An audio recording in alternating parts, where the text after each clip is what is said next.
Hi hello good morning welcome to Telugu TV channel. ఈరోజు దినపత్రికల్లో వచ్చినటువంటి ప్రధానమైన వార్తలను విశ్లేషణ చేద్దాం.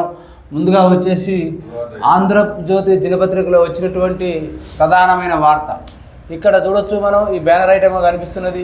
ఆసన్న కూడా లొంగుబాటు సిద్ధమవుతున్న మరో మావోయిస్టు అగ్రనేత అనే వార్తను ఇక్కడ ఆంధ్రజ్యోతి ప్రచురించడం జరిగింది. నిన్ననే మల్లోజుల కూడా లొంగిపోవడం జరిగింది. మల్లోజుల కూడా నిన్ననే 60 మందితో లొంగిపోయినట్టు నిన్న వచ్చిన దినపత్రికలు చూసినాము. ఈరోజు 70 మంది సహచరులతో కలిసి నేడు ఛత్తీస్గఢ్ ముఖ్యమంత్రి ఎదుటకు ఆసన్న. అసలు పేరు తక్కల్లపల్లి వాసుదేవరావు, స్వస్థలం ములుగు జిల్లా వెంకటాపూర్. ఛత్తీస్గఢ్లో ఒక్కరోజే 78 మంది లొంగుబాటు. వీరిలో 48 మంది మహిళలు, 11కు తగ్గిన నక్సల్ ప్రభావిత జిల్లాల సంఖ్యగా ప్రధానమైన వార్త చూడొచ్చు. ఇక్కడ ఈ ప్రధానమైన వార్తలో మహారాష్ట్ర ముఖ్యమంత్రి, దాంతోపాటు మహారాష్ట్ర సీఎం ఎదుట మల్లోజుల సరెండర్ అయిన వార్తను కూడా ఇక్కడ మనం చూడొచ్చు. మహారాష్ట్ర సీఎం ఫడ్నవీస్ తుపాకీని అప్పగిస్తున్న మల్లోజుల వేణుగోపాలరావు. ఈ మల్లోజుల వేణుగోపాలరావు నిన్న లొంగిపోవడం జరిగింది.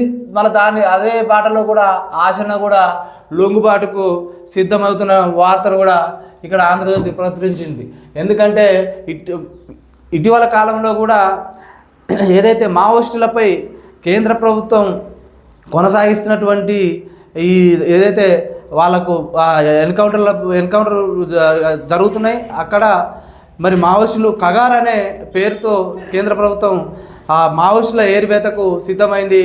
వాళ్ళకు ఇప్పుడు అక్కడ చాలా దుర్భేద్యమైన పరిస్థితులు ఏర్పడాయి. కాబట్టి ఇక అందులో కొనసాగలేమన్న ఉద్దేశంతో వయసు రీత్యా కావచ్చు, అక్కడ ఉన్నటువంటి పరిస్థితుల దృష్ట్యా కావచ్చు, లొంగిపోవడానికి అగ్రనేతలు పొలిట్ బ్యూరో సభ్యులుగా పనిచేస్తారు.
నీటిపారుదల శాఖ మంత్రి ఉత్తమ్ కుమార్ రెడ్డి ఫిర్యాదు మేరకు పోలీస్ చర్యలైన వార్త ఇక్కడ మనకు కనిపిస్తున్నది.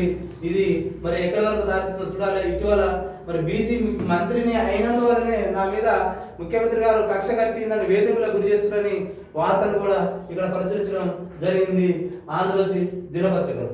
అదేవిధంగా మరో ప్రధానమైన వార్త, రైలులో మహిళపై అత్యాచారం, మహిళా భోగిలో దారుణం, బాధితురాలు ఒక్కరే ఉండడంతో కత్తితో బెదిరించి అఘాయిత్యం, ఆస్తి ఆపై నగదు ఫోన్తో పరారు.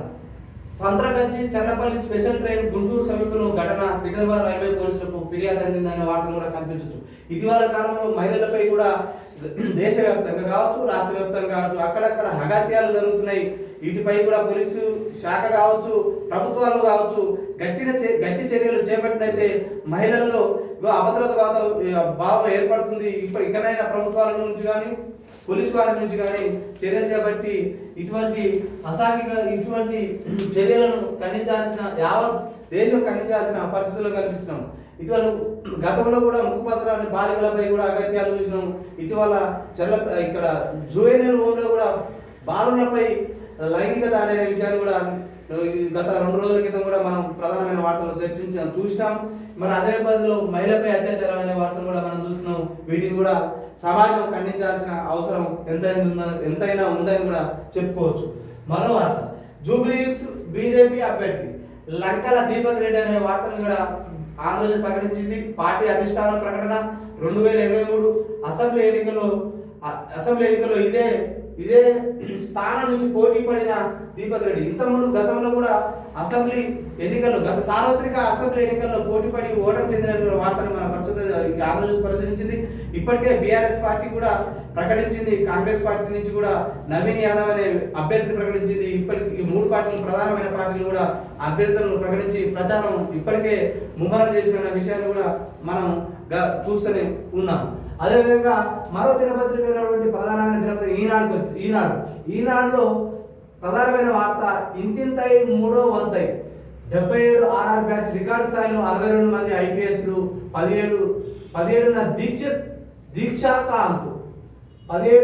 దీక్షాకాంత్ పరేడు ఆధార్ కారణ బిఎస్ఎఫ్ డీజీ ఐపీఎస్ వైపు వడివడిగా అడుగులేస్తున్నారు. హైదరాబాద్ జాతీయ అమ్మాయిలు ఐపీఎస్ వైపు వడివడిగా అడుగులు వేస్తున్నారు. హైదరాబాద్లోని జాతీయ పోలీస్ అకాడమీలో 77 ఆర్ఆర్ రెగ్యులర్ రిక్రూట్ బ్యాచ్ 174 మంది ఈసారి ప్రాథమిక శిక్షణ పూర్తి చేసుకోగా వారిలో 40 మంది 35.63% మహిళలే కావడం విశేషం. ఇండియన్ పోలీస్ సర్వీస్ చరిత్రలో ఇది రికార్డు. ఢిల్లీ నుంచి అత్యధికంగా 9 మంది ఉన్నారు. 73 ఆర్ఆర్ బ్యాచ్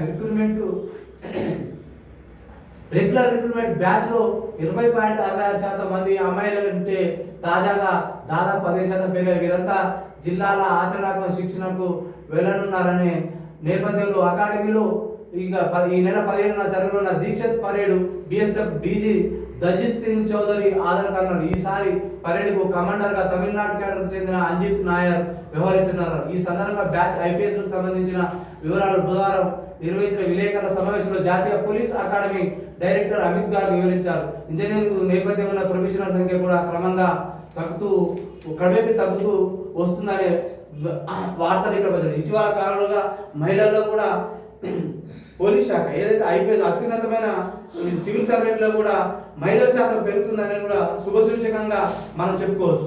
మరో వార్త ఇక్కడ చూసినట్టయితే ఈనాడు ప్రచురితమైనది, కేసీఆర్ ఫోటో లేకుండానే జనపాట అనే కవిత పోస్టర్ ఆవిష్కరణ ఇక్కడ మనకు బ్యానర్ కనిపిస్తుంది. భారత రాష్ట్ర సమితి నుంచి సస్పెండ్ చేశాక ఆయన ఫోటో పెట్టుకోవడం నైతికత కాదు, తెలంగాణ జాగృతి అధ్యక్షురాలు కవిత స్పష్టీకరణ. ఇటీవల కాలంలో ఆమె కొన్ని వ్యాఖ్యలు బీఆర్ఎస్ నేతలపైన, హరీష్ రావు పైన, సంతోష్ రావు పైన కీలకమైన వ్యాఖ్యలు చేసింది. వాళ్ళే మా తండ్రి గారిని తప్పుదోవ పట్టిస్తున్న విషయాన్ని కూడా గతంలో మనం చూసినాం. ఆ పార్టీలో పదవులు అనుభవిస్తూ పార్టీ వ్యక్తులనే విమర్శించదనే కారణంతో ఆమెను సస్పెండ్ చేయడం జరిగింది. ఆమె కేసీఆర్ ఫోటో లేకుండానే జనబాట అనే బ్యానర్ ఐటమ్ వార్తను కూడా మనం ఇక్కడ చూడొచ్చు. మరో వార్తను మనం పరిశీలించినట్టయితే 2030లో కామన్వెల్త్ క్రీడలు భారత్లోనే అనే వార్త కనిపిస్తుంది. ప్రతిష్టాత్మక కామన్వెల్త్ క్రీడల భారత్ మరోసారి ఆతిథ్యం ఇవ్వబోతుంది. 2030లో జరిగే మెగా ఈవెంట్ అహ్మదాబాద్లో నిర్వహించాలని కామన్వెల్త్ స్పోర్ట్స్ ఎగ్జిక్యూటివ్ బోర్డు సిఫారసు చేసింది.